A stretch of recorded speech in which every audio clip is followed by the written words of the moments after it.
Olá, minhas turmas do oitavo ano. Bom dia, boa tarde ou boa noite, né? Aquela velhinha frase, depende da hora que você for assistir essa aula. Pessoal, hoje a gente vai começar um conteúdo novo, né? Que é uma continuação do nosso da semana passada, sobre iluminismo. É muito importante e a gente vai chegar nele. Então, pessoal, eu vou projetar aqui a nossa aula, tá? Eu tô com alguma dúvida aqui comigo. Nenhum aluno está tendo dúvida, poucos alunos estão me mandando as coisas. Não sei, parece que vocês não estão estudando, né? Parece que vocês não estão dedicando algumas horas do seu tempo aí para a matéria. Tá um pouco esquisito. Aluno que não tem dúvida é aluno que não está aprendendo. No aprendizado a gente sempre tem que ter dúvidas, né? O conhecimento ele vem de não saber. Primeira coisa para você conhecer algo é que você não sabe sobre isso. Então, se você não sabe, você começa a aprender e tem algumas dúvidas. Então, eu estou achando esquisito os alunos não estarem me perguntando ainda. Mas vamos lá. Vou projetar aqui para vocês.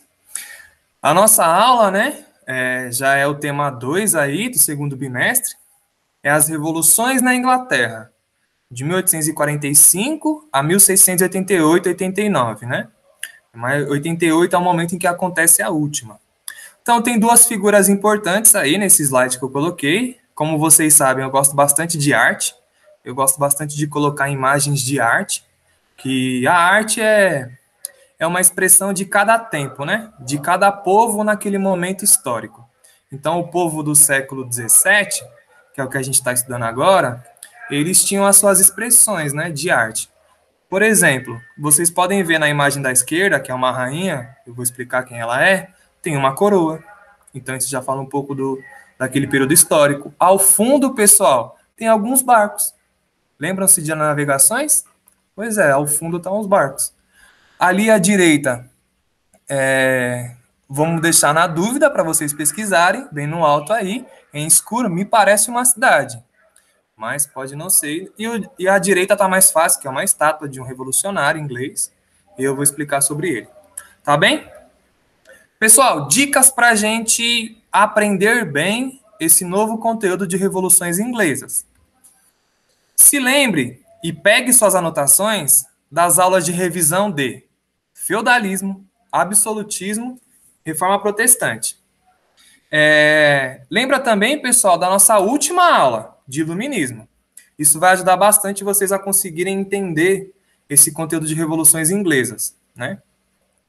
Lembrem-se disso, lembrem da revisão de feudalismo, que foi a matéria do sétimo ano, de absolutismo, matéria do sétimo ano, e reforma protestante, matéria do sétimo ano. Por favor, peguem as suas anotações ou tentem se lembrar o que era importante de feudalismo, o que era importante de absolutismo e o que era importante de reforma protestante. Pessoal, alguns alunos e alguns pais também, não tem nenhum problema, estão falando um pouco sobre o conteúdo, né?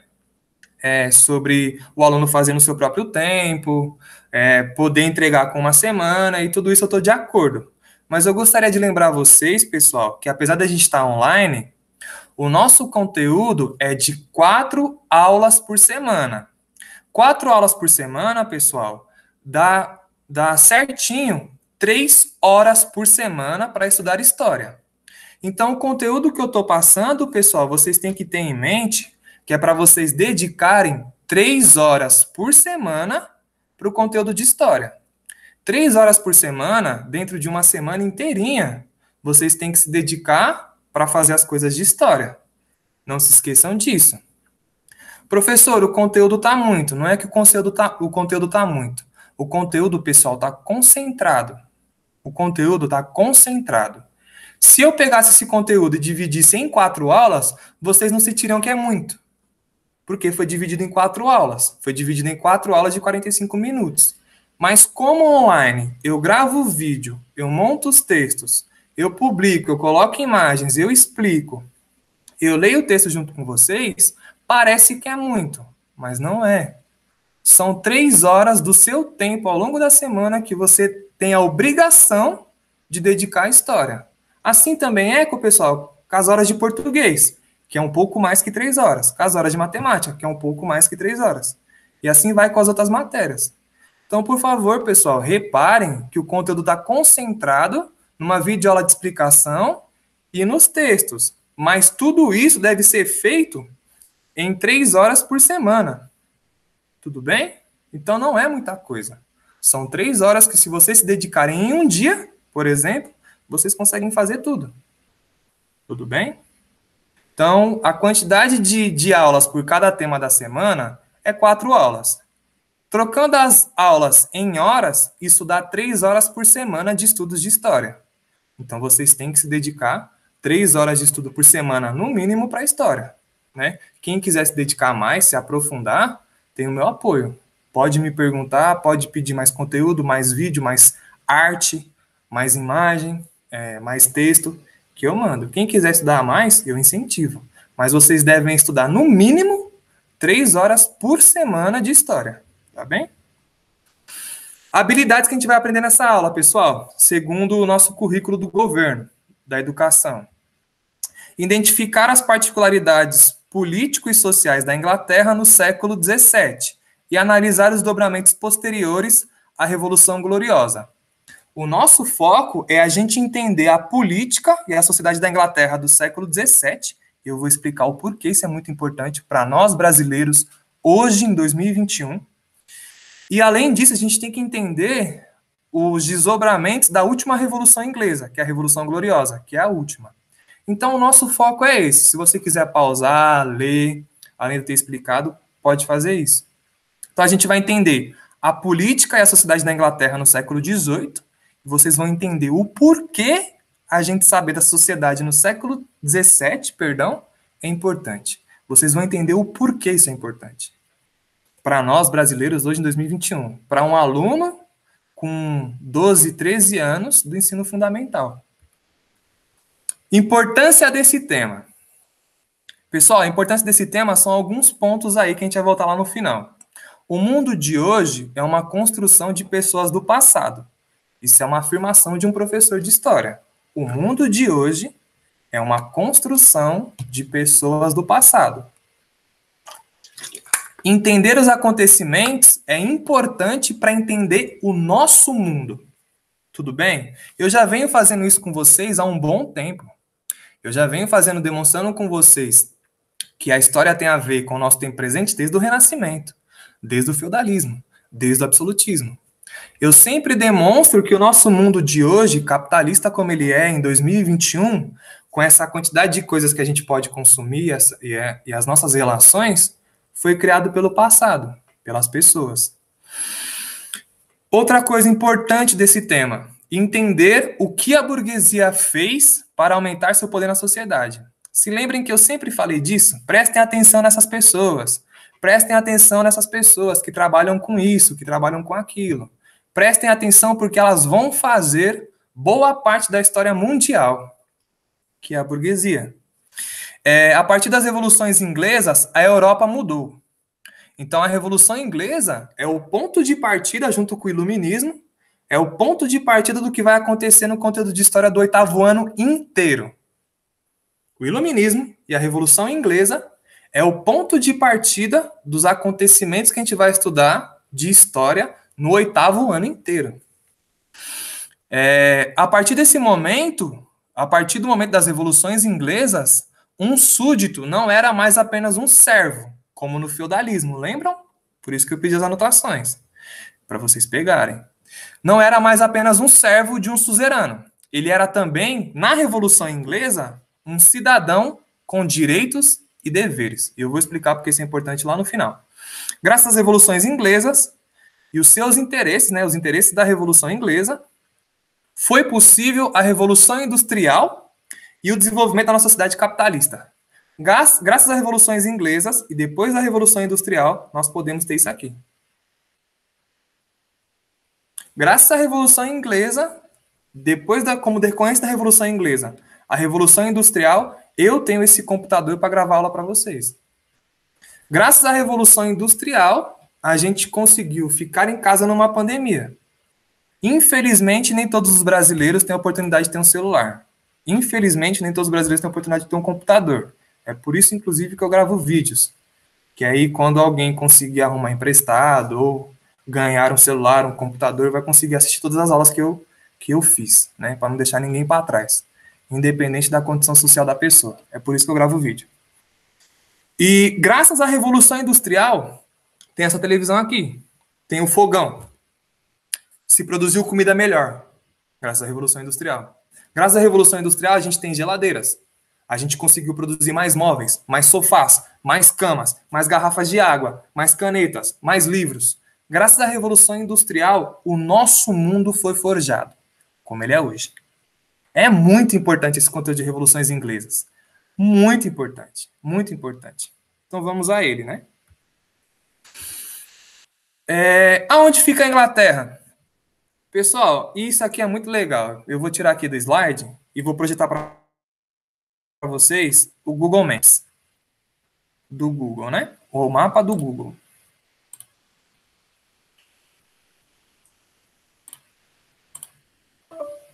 Vamos ver quando aparecer para vocês aí. Não foi possível. Vamos tentar de novo. Apareceu para mim que não foi possível compartilhar essa tela. Em outras aulas eu já continuei. Já consegui passar. Vamos tentar mais uma vez. Agora meu notebook deu uma travadinha. A Revolução Industrial não conseguiu resolver tudo, né? Não conseguiu resolver que os nossos aparelhos não travassem. Bom, pessoal, mas qual era a ideia? Se não voltar, eu vou continuar explicando. A ideia é que eu queria demonstrar o tão pequenininho que é o Reino Unido, que é onde fica a Inglaterra, né? O Reino Unido tem esse nome porque existem vários reinos, até hoje, que são subordinados à Rainha da Inglaterra, que hoje é Elizabeth II. Então, o Reino Unido, ele é uma junção de 3 reinos, se eu não me engano, que é a Inglaterra, que era um reino, o país de Gales, que é outro reino ao sul do continentezinho, e a Escócia e Irlanda do Norte. Vamos tentar de novo, ó, agora voltou. Aí, me parece que vai conseguir. Deixa eu ver se vocês estão vendo. Eu acho que sim, né? Vocês estão conseguindo ver o mapa aí? Me parece que não. O íconezinho de vocês não mudou, né? Da gravação. Ah, tá indo agora. Bom, apareceu aí. Então, o que eu quero demonstrar? Os acontecimentos que a gente está estudando, reparem como o mundo é grande, né? O Ocidente aqui, né? Que é essa parte que eu tô, o Ocidente, e o restante do mundo, certo? Nosso mapa mundi aí no Google. Reparem que esses acontecimentos fundamentais da nossa época, do nosso capitalismo contemporâneo, aconteceram nesse pequeno pedaço de terra, nessas ilhas, que é o Reino Unido, onde está passando meu mapa. Aqui está Londres, que é a capital do Reino Unido. Então, os acontecimentos que a gente está estudando aconteceram num pedaço de terra muito pequeno. Aconteceram num país que é uma ilha, o Reino Unido. Aconteceram com uma população que não era tão grande no século XVII. Não eram a maior população da Europa. Não era o maior território da Europa, as ilhas do Reino Unido. Mas, pessoal, apesar de serem pequenos, apesar de terem pouco território, apesar de serem poucas pessoas, o que eles fizeram de atitudes sociais, de atitudes econômicas, revolucionou a humanidade.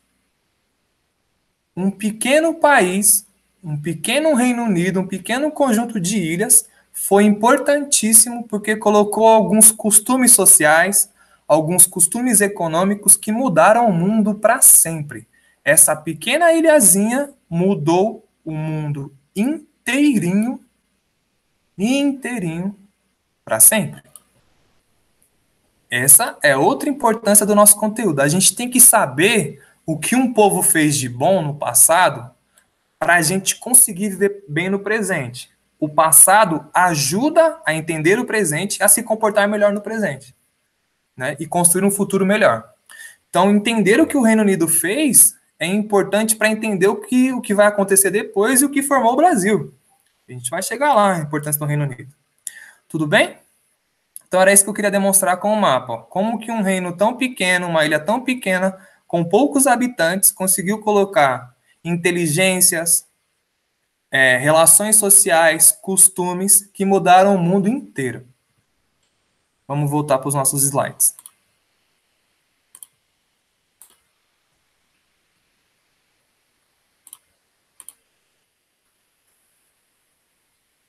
Reino Unido. Vamos começar com o primeiro grande tema que eu sempre sigo a apostila de vocês, tá? De história, do 8º ano. Elizabeth I, que é inclusive aquela imagem que eu coloquei no nosso primeiro slide aqui na gravação. Ela viveu de 1558 a 1603. O que ela fez de importante, professor? Vamos lá. Essa rainha, pessoal, era uma rainha da Inglaterra absolutista. Tentem lembrar o que é isso, que eu ensinei ano passado e que eu revi esse ano. Tentem lembrar o que é absolutista. Porém, a monarca, que é a mesma coisa que rei ou rainha, né, monarca, desenvolveu práticas políticas e econômicas que favoreceram a burguesia e a nobreza. Essas práticas eram as práticas mercantilistas. Já falei disso para vocês também. Agora vem a importância dela para a história do mundo. Né? O que ela fez que mudou tudo. E indico para você assistirem Piratas do Caribe 1. Quem quiser assistir Piratas do Caribe vai entender o que eram piratas agora. Através da Carta de Corso, piratas tinham licença para roubar e saquear em alto mar, dando uma parte de seu roubo para a rainha da Inglaterra. Esses piratas ficaram conhecidos na história como corsários. Então, pessoal, a rainha da Inglaterra, ela deu uma carta, que foi a Carta de Corso, para alguns navegantes. Esses navegantes, eles podiam roubar os navios de holandeses. Eles podiam roubar os navios de espanhóis. Eles podiam roubar os navios de portugueses. E se eles roubassem, se fizessem pirataria, roubar em alto mar, eles deveriam dar uma parte para a rainha da Inglaterra e a outra parte ficava com eles. Então a Inglaterra, com isso, ela acumulou muita riqueza, muito ouro que a América Latina produzia, muitas riquezas que vinham da África, que os portugueses traziam, muitas coisas que os holandeses também faziam de comércio. Esses roubos, olha que doido, a rainha da Inglaterra legitimou roubar em alto mar. E esses roubos em alto mar da rainha da Inglaterra nessa época deixaram o reino mais rico. Vamos lá. No campo, lembrem-se de feudalismo agora, pessoal. No campo, nos antigos feudos, a agricultura deixou de ser apenas para alimentar as pessoas do campo, que é uma coisa chamada agricultura de subsistência, e virou principalmente para fazer comércio, comprar e vender comida. A agricultura, pessoal, ela deixou de ser uma agricultura feudal, que era plantar para comer. Lembram que eu expliquei isso em sala de aula na revisão? Sobre o feudalismo? Agora, com a Elizabeth I, nessa época dela, a agricultura virou um negócio. A agricultura, as pessoas começaram a plantar, colher, para vender. E se vendiam, queriam ter lucro. Tudo bem? Ao invés de plantar para só comer você e sua família, agora alguém plantava para sua família comer, mas também para fazer comércio, para vender. Então, para ter lucro. Começaram a criar ovelhas também para produzir a lã e com esta fazer roupas para vender. Então, no campo da Inglaterra, no feudalismo que estava acabando, as pessoas começaram a plantar para vender e também a criar ovelhas. Ovelha faz lã, lã faz roupa. Então, eles começaram a criar ovelhas para tirar a lã da ovelha e fazer roupas para vender. Para ter o quê? Lucro. Tudo bem? Isso é muito diferente do feudalismo. Aquelas terras que eram comuns no feudalismo, que eu expliquei para vocês em sala de aula, tem até um desenho aí, deixaram de existir com os cercamentos. Isso é muito importante também. Coisas muito importantes da Elizabeth I. Agricultura para produzir lucro, corsários e cercamentos de terra. São 3 conteúdos muito importantes que a gente não pode esquecer. Os cercamentos foram a transformação da terra comum de todos em propriedade privada de uma única pessoa. Então, na Inglaterra, aqueles campos que eram comuns, que as pessoas podiam andar, deixar seus animais, pegar lenha, caçar, deixaram de existir. Todas as terras agora no campo da Inglaterra viraram propriedade privada. Todas viraram propriedade privada. Já não existia mais terra comum. Ou a terra tinha um dono, ou ela tinha um dono. Pergunto para vocês, vocês acham que no Brasil de hoje em dia, na Inglaterra de hoje em dia, nos Estados Unidos de hoje em dia, na China de hoje em dia, na Europa de hoje em dia, é assim? Se a terra não tiver dono de um lado, tem dono do outro? Se o dono não for alguém particular, uma pessoa individual, é o Estado? Me parece que a resposta é sim. Hoje em dia não tem mais terras comuns. Todas as terras têm donos. Como alguns camponeses tiveram suas terras compradas ou foram expulsos do campo, que acontecia muito, saíram vagando pelo país com fome e sem esperança. Deixa eu explicar isso. Existiam alguns camponeses, né, ex-vassalos, ex-servos feudais, que não quiseram vender suas terras para ninguém. Eles queriam continuar na terra. Mas como alguns interesses de pessoas mais ricas era mais forte do que desses camponeses, que já eram dono da terra, eles foram expulsos com violência. Então, se o camponês não quisesse vender, ele era expulso. Simples assim. Ou você vende, ou você é expulso. Então, alguns não venderam e foram expulsos. Outros venderam. Essas pessoas que foram expulsas ou venderam saíram vagando pelo país com fome e sem esperança, porque não tinham mais terra para plantar e comer. Elas decidiram, pessoal, ir para cidades como Londres. E lá se ofereceram para trabalhar em troca de salário. Foi assim que camponeses da Inglaterra se tornaram os primeiros assalariados do capitalismo. Olha que legal, pessoal, como que o mundo de hoje foi sendo construído. Essas pessoas que não tinham mais terras, elas viveram com fome, vagando. Mas elas foram para cidades onde tinha algumas corporações de ofício, algumas empresas, e se ofereceram para trabalhar. O que elas pediram em troca para trabalhar? Din-din, bum-fum para conseguir comprar comida. Porque lembram que a comida agora era comprada e vendida? Então, eles se ofereceram para ter din-din, para conseguir comprar comida e comprar roupa. Conseguir ter uma casa e assim vai. É nesse momento, pessoal, que os assalariados, como boa parte dos seus familiares, dos seus conhecidos, do próprio professor aqui, da escola inteira, foi aí que começou a vida das pessoas trabalharem em troca de salário. Foi aí que começou, foi nessa época que começou que as pessoas tivessem que trabalhar para ter um salário, como é hoje em dia. Foi aí que começou. Então, esse é outro grande conteúdo importante de Elizabeth.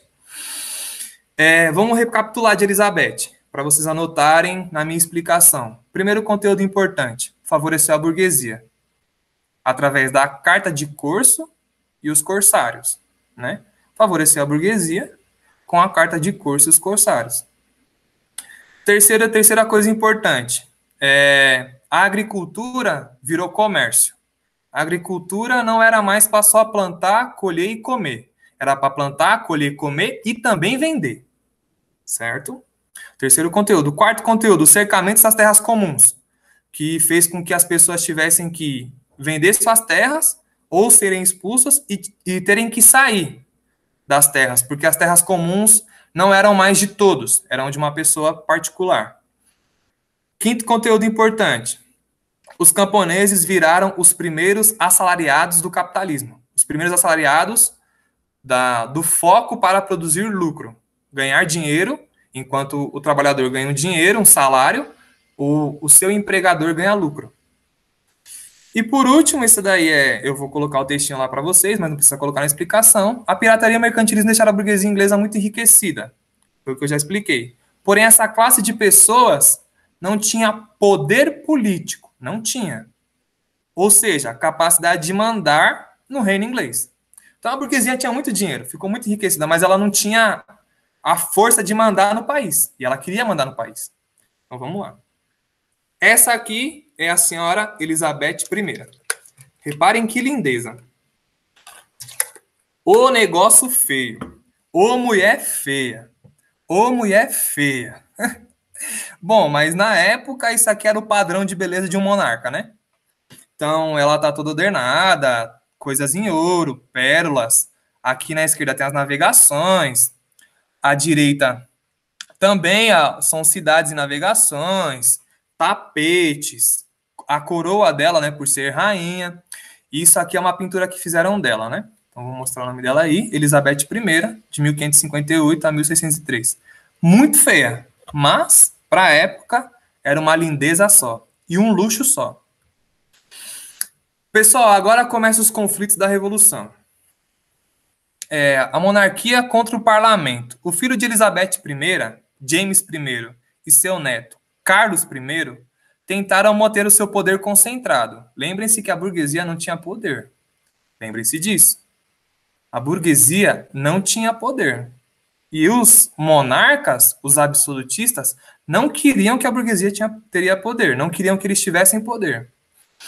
Eles tentaram manter o poder concentrado. Aí, esses reis deram monopólios econômicos a algumas partes pequenas da burguesia e criaram impostos pesados para a população comum. E pior, como eram anglicanos, começaram a perseguir a religião puritana, que é a religião calvinista. Lembrem que, quando eu expliquei protestantismo, eu falei da formação da religião anglicana, que foi o rei Henrique VIII. O Henrique VIII é anterior à rainha Elizabeth I. Então, a Inglaterra era protestante, não era mais católica. Mas dentro dos protestantes, lembram que havia diferenças? Havia os protestantes anglicanos, que é o rei Henrique VIII na Inglaterra, no Reino Unido. Havia os luteranos, que seguiam Martinho Lutero. E havia os puritanos, ou calvinistas, que também eram protestantes. Esses três tipos eram os tipos protestantes. São os evangélicos, como a gente chama hoje. São os tipos, naquela época, de evangélicos, os protestantes. E a monarquia era anglicana, acreditava na parte anglicana do protestantismo. Já boa parte da população e da burguesia, eles eram puritanos ou calvinistas, acreditavam nisso. Isso gerou um conflito. Você cobrar imposto da população e você ir contra a religião da população é um equívoco para um líder político, né? E o Carlos I foi o que pior fez isso. Esses fatores criaram descontentamento na população comum e também nas outras partes da burguesia, que eu acabei de explicar. Nesse momento surge um líder puritano, um líder calvinista, no parlamento, chamado Oliver Cromwell, que arma o parlamento e entra em guerra contra a monarquia absolutista. Então, os puritanos se revoltaram tanto com o imposto, se revoltaram tanto com a perseguição da sua religião, que eles se armaram e começaram a combater a monarquia, começaram a combater o rei Carlos I. Entenda como é o parlamento inglês hoje. Vou passar para vocês, pessoal, um videozinho, uma partezinha bem curta, para que vocês visualizem, né, que eu sempre gosto muito de arte, visualizem do que a gente está falando. A gente falou agora do conflito entre o parlamento, que é a maior parte da população, contra a monarquia. Vou mostrar para vocês o que é um parlamento na Inglaterra hoje. Tá bem? Vamos projetar aqui. É uma outra guia do Google. Ó, o título do vídeo chama Parlamento Britânico, Sistema Político do Reino Unido. Deve estar aparecendo aí para vocês em alguns minutos, em alguns segundos. Vamos lá, vamos lá, vamos lá. Computador, não me deixa na mão. Aqui, pessoal. A partir dos 2 minutos e 40. Vocês estão conseguindo ver aí? Deixa eu ver se vocês estão vendo. Vocês estão vendo. Certo? Vamos lá. Reparem na arquitetura, o que a gente está falando que é parlamento, é esse lugar aqui. Para conhecer a House of Lords, a Câmara dos Lords, House of Lords. Na Inglaterra, pessoal, até hoje, não existe um Congresso Nacional que nem no Brasil. A Inglaterra, até hoje, pessoal, é uma monarquia constitucional. Eu vou explicar o que é isso. Até hoje tem a rainha, mas até hoje tem democracia. Até hoje tem parlamento. Dentro do parlamento, existem 2 parlamentos na Inglaterra, que é a Câmara dos Lords, que são pessoas que são da nobreza, até hoje, e existem a Câmara dos Comuns, que são pessoas que são eleitas pelo povo inglês, eleitas pelo povo do Reino Unido. Então, aqui ele está mostrando, se esse vídeo rodar, né, que está travadinho, aqui ele está mostrando primeiro a Câmara dos Lords, a Câmara dos Nobres da Inglaterra hoje. Hoje, isso não é só no passado, segue sendo até hoje. Isso é a Câmara dos Lordes.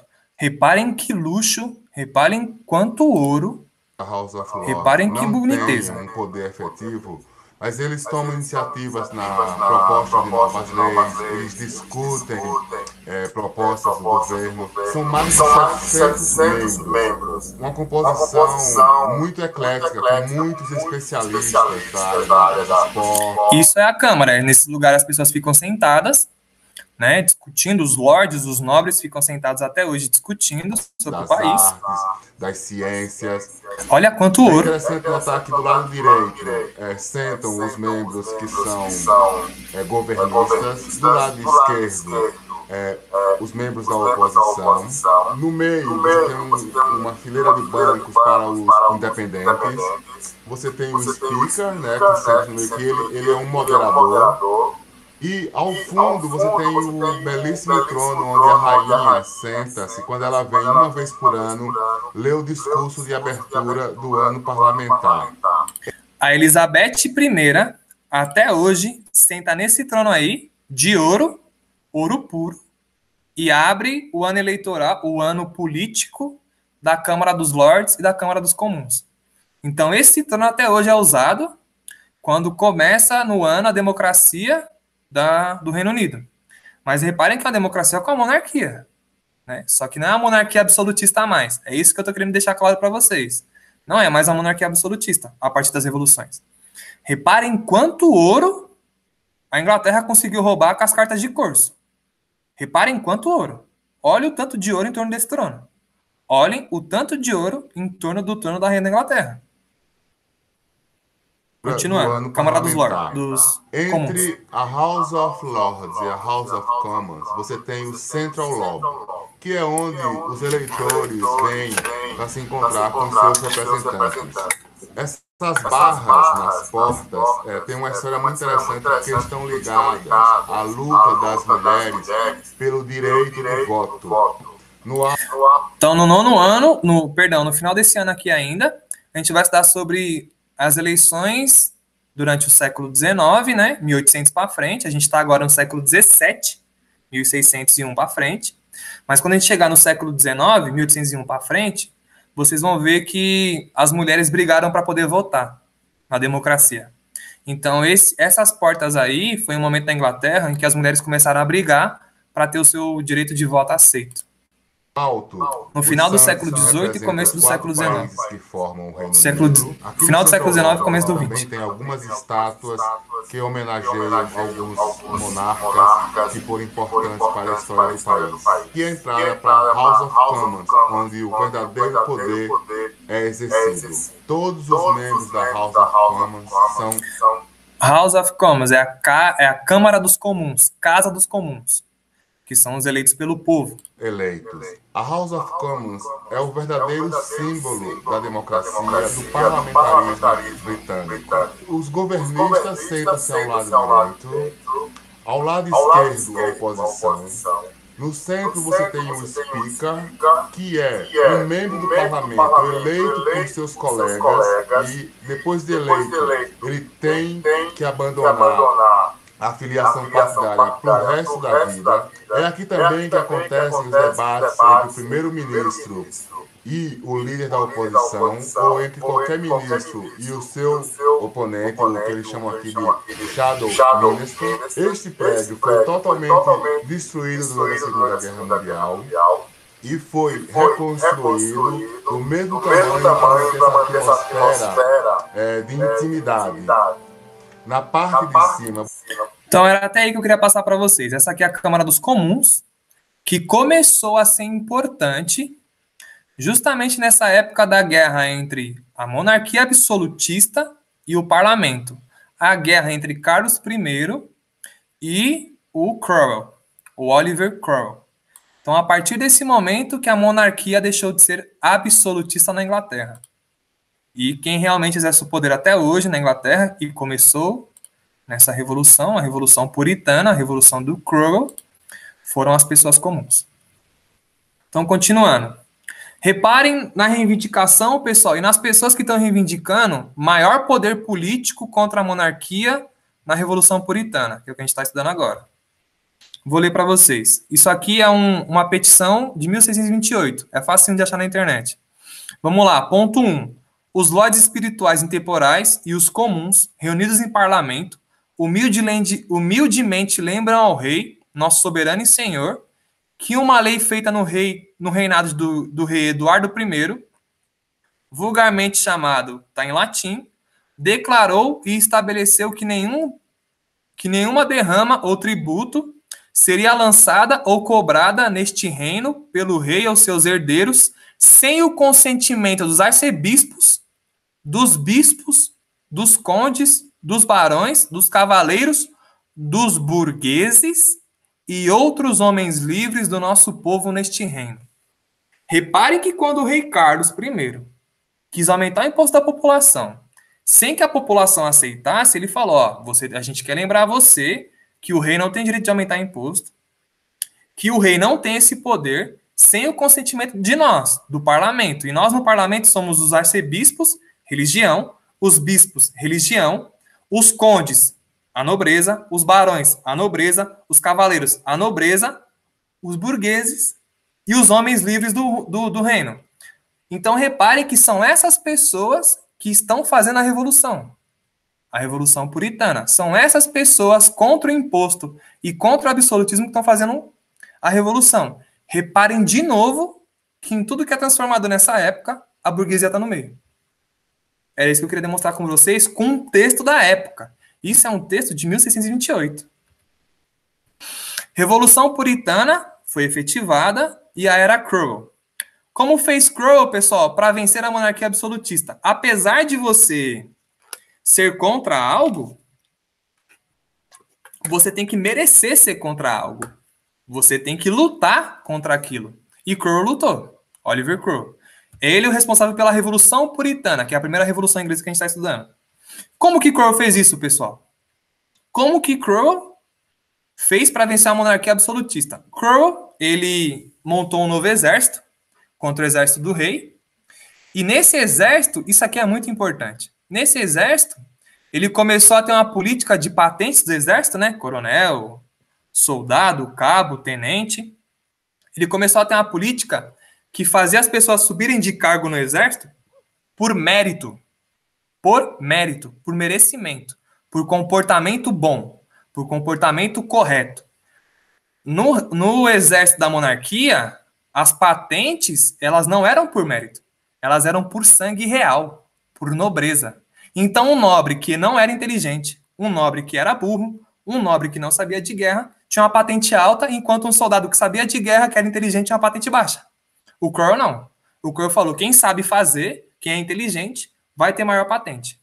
Então, isso foi muito importante, porque deixou o exército do Cromwell, o exército do parlamento, mais forte que o exército do rei, Carlos I. Com a sua vitória, nas várias batalhas, por causa desse tipo de exército que ele tinha, Cromwell proclamou que a Inglaterra se tornava, naquele momento, uma república. Olhem só o que ele falou do exército, que inteligente. Esse é um trechinho da apostila de vocês, né, de história, e ela separou esse trechinho muito interessante. Olha o discurso do Cromwell.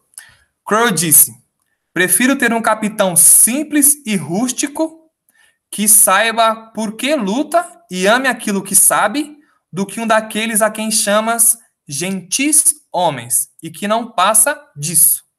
O que é um gentis homens, pessoal? Gentis homens eram os homens da nobreza, os fidalgos.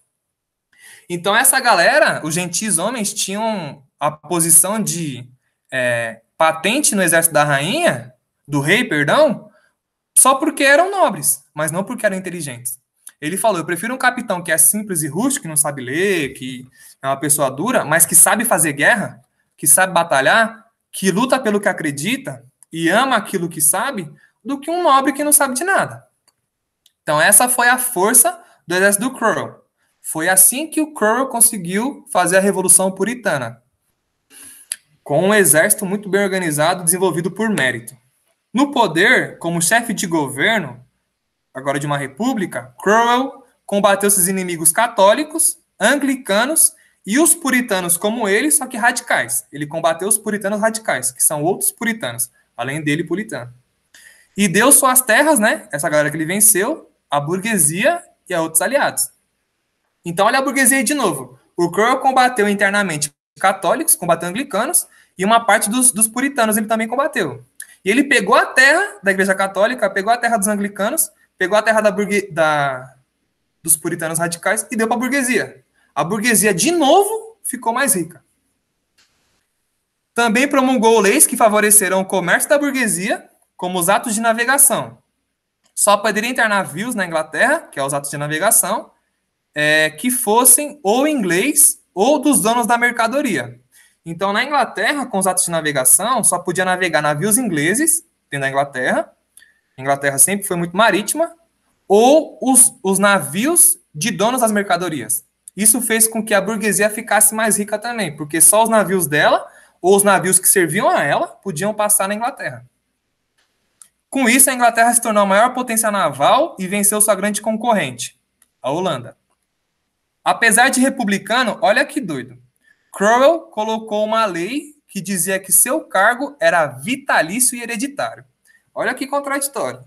O cara derrubou um rei, colocou uma república, mas depois de um tempo ele se considerou como chefe de governo vitaliciamente, para sempre ele seria chefe de governo, até morrer, e que o chefe de governo futuro seria o filho dele. Olha que doido, isso é quase uma monarquia. Era hereditário, o chefe de governo, e era um cargo vitalício, era quase uma monarquia.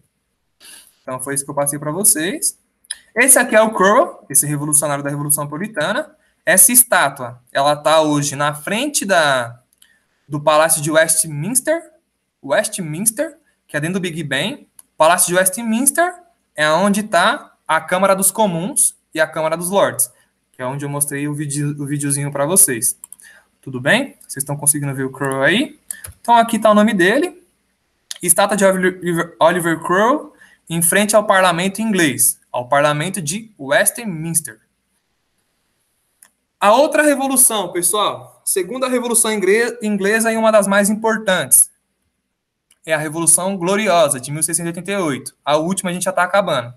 Ricardo Cromwell, filho do revolucionário, filho do Oliver Cromwell, sofreu oposição de seus aliados, principalmente os niveladores e os cavadores. Cada um, à sua maneira, queria mais direitos durante a Revolução Puritana. Dentro dos calvinistas, existiam os calvinistas niveladores e os calvinistas cavadores. O que eles queriam contra o filho do Oliver Cromwell? Que nesse caso aí é o Ricardo Cromwell, o filho do Oliver Cromwell. Os niveladores queriam acabar com a Câmara dos Lordes, direito de voto igual para todos, cada um podia seguir sua religião, e o fim do dízimo para a Igreja Anglicana e dos monopólios econômicos, e também pelo direito de propriedade privada e proteção à pequena propriedade rural. Então, os niveladores, eles queriam nivelar a sociedade, por isso que ficaram o nome como niveladores. Eles queriam que não existisse mais a Câmara dos Lordes, ninguém devia estar acima da Câmara dos Comuns, ninguém, só a Câmara dos Comuns devia existir, os eleitos pelo povo. Eles queriam que o voto fosse igual para todos, independente de quem tinha dinheiro ou não. Eles queriam o fim do dízimo para a Igreja Anglicana, porque eles eram puritanos. Eles queriam o fim também dos monopólios econômicos, que algumas burguesias ainda tiveram durante o Ricardo Cromwell, e também pelo direito de propriedade privada da terra, né, que eles queriam ter propriedade, e proteção à pequena propriedade rural. Era isso que eles queriam. E os outra população que conflitou com o Ricardo Cromwell eram os cavadores. Os cavadores queriam uma reforma agrária radical, confiscando as terras da igreja, do governo e dos grandes proprietários. E queriam também a entrega dessas terras para os pobres que deveriam cultivar e trabalhar nela. Então, lembra daquela população que ficou com fome depois que não teve mais as suas terras, porque foram expulsos, porque teve os cercamentos? Então, os cavadores queriam que essas pessoas ganhassem as terras, que era do governo, as terras que eram da igreja anglicana, e as terras que eram dos grandes proprietários. Isso gerou um conflito muito grande na Inglaterra, até 1688. Essas conturbações levaram a burguesia e a nobreza, Câmara dos Comuns e Câmara dos Lordes, a desejarem a volta da monarquia contra as pessoas comuns, que eram essas pessoas dos niveladores, as pessoas dos cavadores. O parlamento destituiu Ricardo e deu posse a Carlos II, filho do antigo rei decapitado pela Revolução Puritana. Olha só, na Revolução Gloriosa, que é outra revolução, Eles voltaram com o filho do rei que foi morto na Revolução Puritana, do Oliver Cromwell. Aí ele foi coroado rei. O parlamento, com a maioria de seus membros burgueses e nobres, não aceitou o absolutismo de Carlos II e nem de seu sucessor, James II. Então a burguesia deu poder para o Carlos II, ele teve um filho, esse filho dele, que é o James II, quis ter mais poder ainda, voltar a ser absolutista, mas não conseguiu. Olha que legal. Agora vem sim o conteúdo da Revolução. Os burgueses decidiram fazer guerra à monarquia novamente e mandaram o exército prender o rei James II. Mas antes disso, esse rei, o monarca, renunciou. Ele não aguentou, ele não quis fazer guerra. Essa revolta do parlamento ficou conhecida como Revolução Gloriosa. Por que se chama Revolução Gloriosa? Porque foi uma revolução feita sem nenhum derramamento de sangue, sem nenhuma morte. Então, o rei tentou ser absolutista, o parlamento dos burgueses e dos nobres foi contra ele, e ele, quando foi ameaçado de guerra, renunciou. E aí, com a ameaça de guerra, a Inglaterra voltou a ter um governo com a Câmara. Isso foi a Revolução Gloriosa, quando você fez uma revolução contra um absolutista, contra alguém que queria ter poder demais, e essa pessoa nem sequer guerreou, não precisa nem ter sangue. Ela renunciou, ela foi expulsa. Então, por isso que é uma Revolução Gloriosa, porque nem sequer derramou uma gota de sangue. O rei Guilherme de Orange foi coroado, mas teve seus poderes limitados para sempre.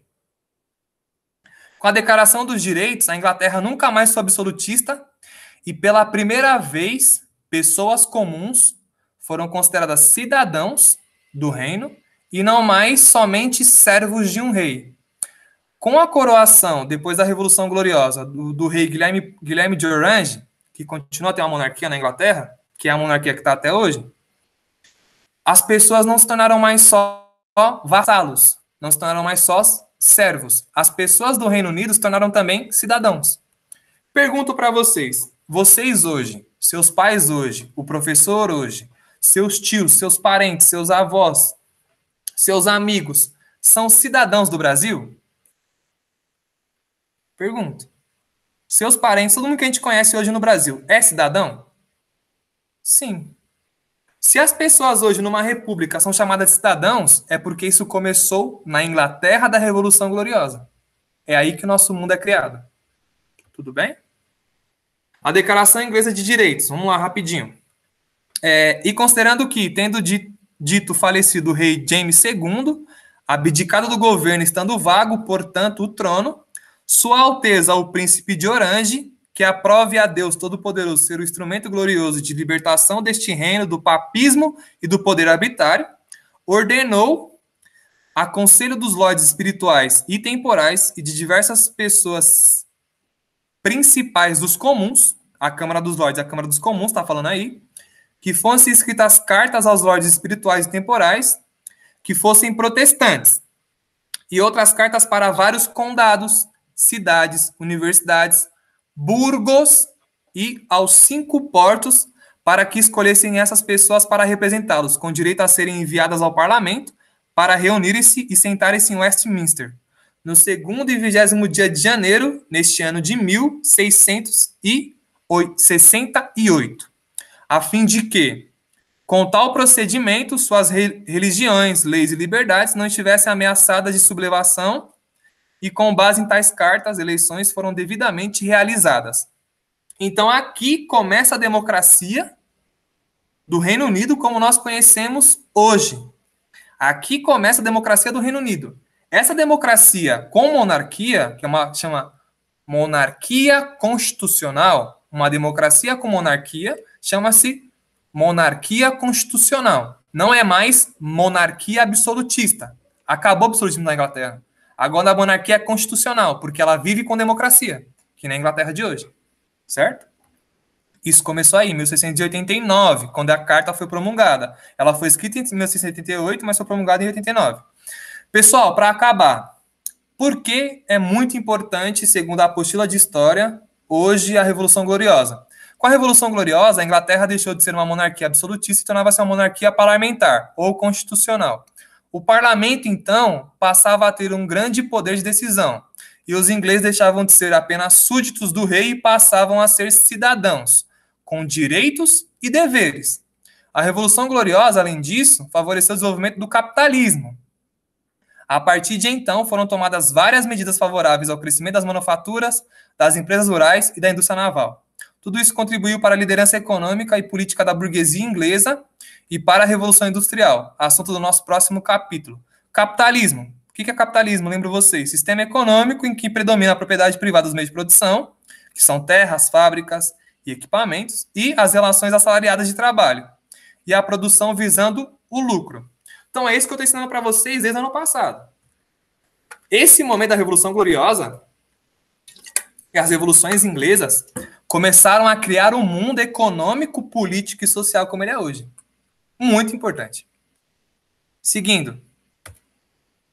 Importância desse tema. O mundo de hoje é uma construção de pessoas do passado. Entender esses acontecimentos é importante para entender nosso mundo. Repetindo aquele começo lá. Agora vocês conseguiram perceber como que a burguesia aumentou seu poder político na Inglaterra. Ela fez duas revoluções. A Revolução Puritana primeiro, e não aguentou ficar para sempre nela, e depois a Revolução Puritana fez a Revolução Gloriosa, que aumentou mais o poder da burguesia e diminuiu o poder do rei. Foi assim que a burguesia começou a ter poder na Inglaterra. Isso influenciou o poder da burguesia na Inglaterra, a Europa inteira. A partir das revoluções inglesas, a Europa mudou. Pela primeira vez, aparecem os assalariados do capitalismo, foi o que eu expliquei. Então, até hoje, as pessoas têm que viver em troca de um salário, né? Principalmente no capitalismo brasileiro, né? As pessoas querem ganhar um salário, de algum jeito, para conseguir sobreviver. E isso começou na Inglaterra da Rainha Elizabeth I. Então, a importância desse conteúdo é por isso. A partir desse momento, um súdito não era apenas um servo, mas um cidadão com direitos e deveres. É o que nós somos hoje. Eu tenho direitos no Brasil. Eu tenho direito à liberdade de expressão, eu tenho direito a ir e vir, eu tenho direito a uma alimentação, eu tenho direito à moradia, eu tenho direito à minha propriedade privada, que é a casa. Mas eu também tenho deveres. Eu não posso matar outro brasileiro, outro cidadão brasileiro. Eu não posso roubar outro brasileiro, outro cidadão brasileiro. Eu não posso tirar o direito de liberdade de expressão de outro cidadão brasileiro. Então, a partir da Inglaterra, as pessoas começaram a ser consideradas cidadãos. Cidadãos, com direitos e com deveres. Graças às revoluções inglesas e seus interesses, foi possível a Revolução Industrial e o nascimento e o desenvolvimento da nossa sociedade capitalista, como eu expliquei lá no começo. Tá bem? Vamos lá. Opa.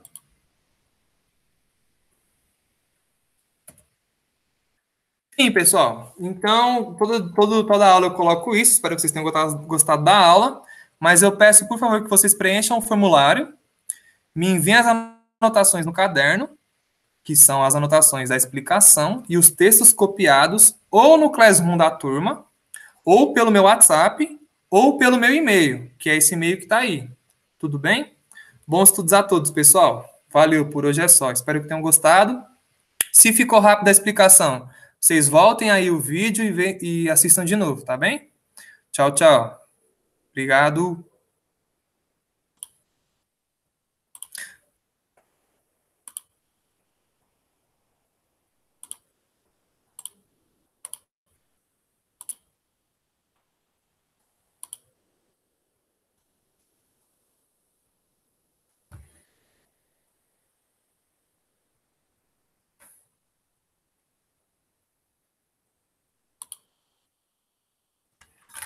Uma travadinha.